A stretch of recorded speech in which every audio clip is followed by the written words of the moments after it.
Hello everyone. I'm going to record this video as a way of how to show you what would be the best solutions for most of the cases or tasks that you got during the simulations.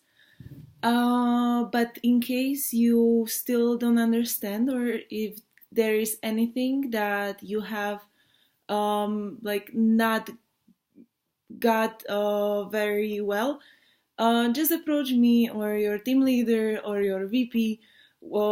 I really think that everyone will be more than happy to explain and help you with anything that you need.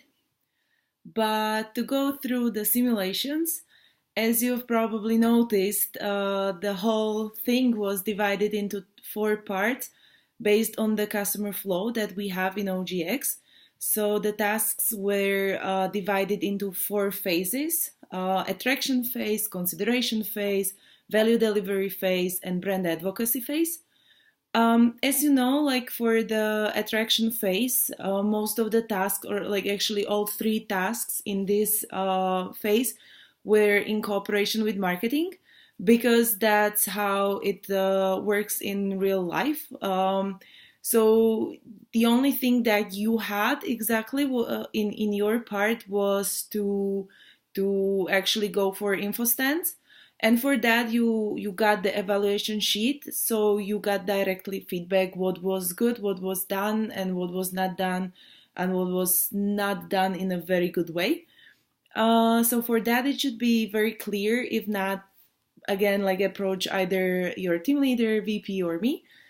For the next parts, like in the consideration phase, the whole purpose of the consideration phase is actually to help our EPs to find their internship as soon as possible, and as like to help them as much as we can, so they can find the one internship that they are really interested in.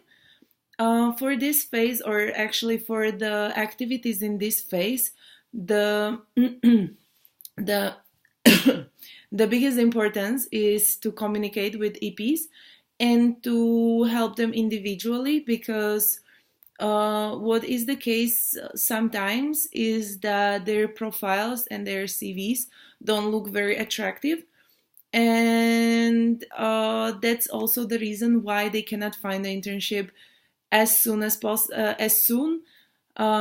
we would like them to. And also it's the case why they actually sometimes don't find internship at all. So for this phase, what's the role of us is actually to see if they have everything filled in the profile, if the CV and the profile actually reflects what they are interested in, and if it reflects the opportunities that they are applying for. So if they are applying for a lot of opportunities, but they are still cannot get approved, that means that they are either applying for very, very wrong opportunities that have nothing to do with the field of studies or experience that they have, or it means that they are not attractive enough for them. So in this case, we play a really huge role to help them find their internship and to get approved as soon as possible. Okay, but once the opportunity manager accepts our EP, our EP gets LDM assessment that he needs to fill in. LDM is leadership development model, and it's kind of like a set of questions, and our EP needs to answer them from like never to always. And for this, you can get more information from your VP.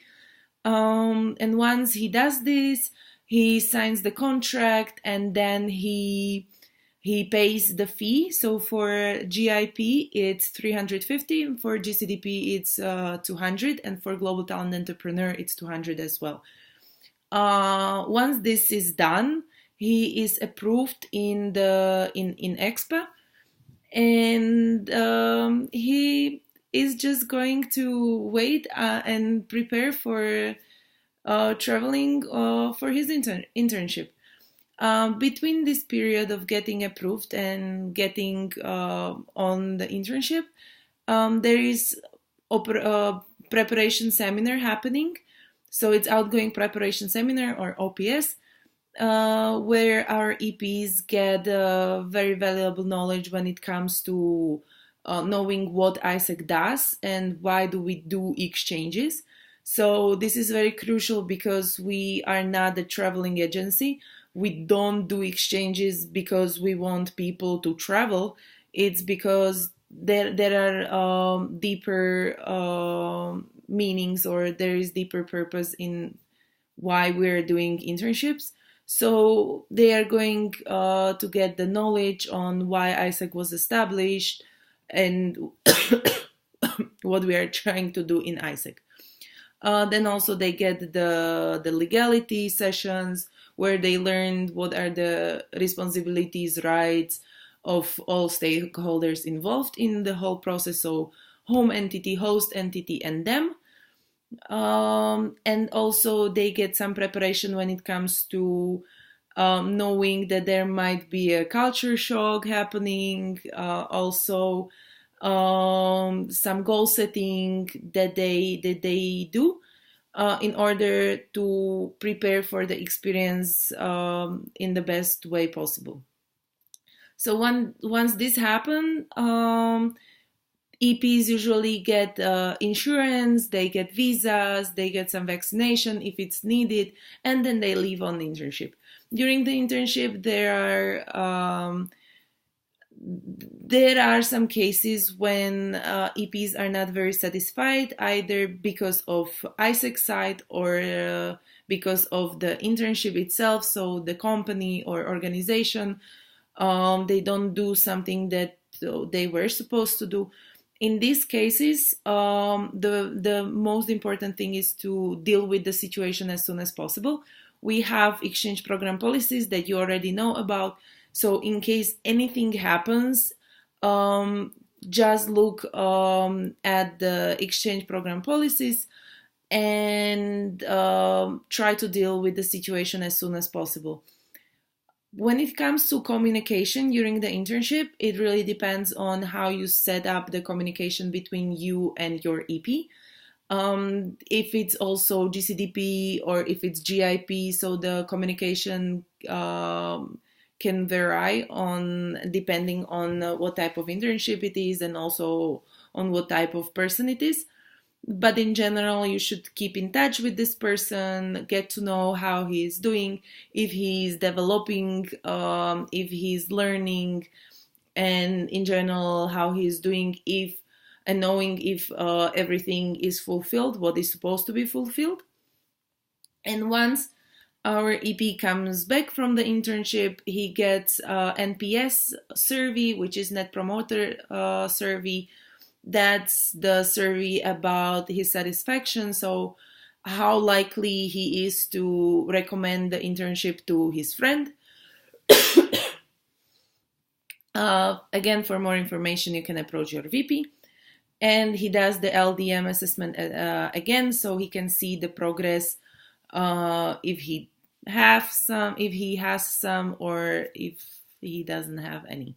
And we can also see if the internship was good and if the JD was done in a good way to actually develop his leadership skills.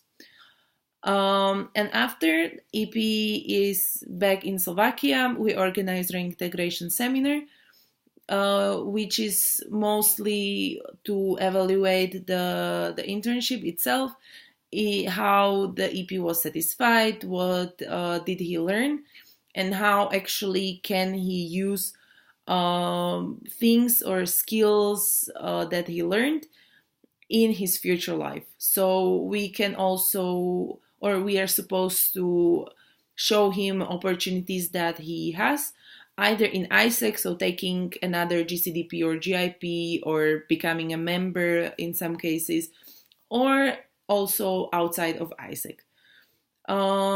So this is the basic process that we have in OGX. And there were more cases or more tasks connected to the operations that we run during this whole process, like crisis management when it comes to like low number of application or not fulfilled plan.